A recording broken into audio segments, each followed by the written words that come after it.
তাতে শুটিং যেতে হবে, সময় নেই তাতে। এই কি ব্যাপার, এই মহিলাটা সবসময় এত ঢিলা, কি হয়েছে তোমার?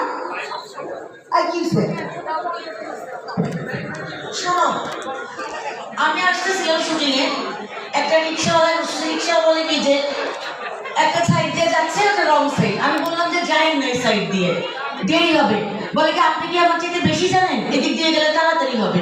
সে রং সাইড দিয়ে যাবে। আমি বলি ভাই আপনি আমাকে চিনেন? আপনার মতো চেনা দরকার নেই, আপনার মতো যাত্রী আমার দরকার নেই, আপনি নামেন, রং সাইড দিয়ে গেলে যাবেন, না গেলে না যাবেন। তো মন খারাপ করবো না, কি করবো? হ্যাঁ হ্যাঁ, কি আর আজব ব্যাপার, এই জন্য এরকম শুটিং করতে হবে না।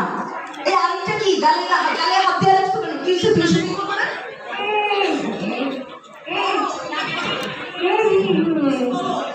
কি গো, দেখো আমার দাঁতে ব্যথা, তারপরে আমি শুতে পারবে না।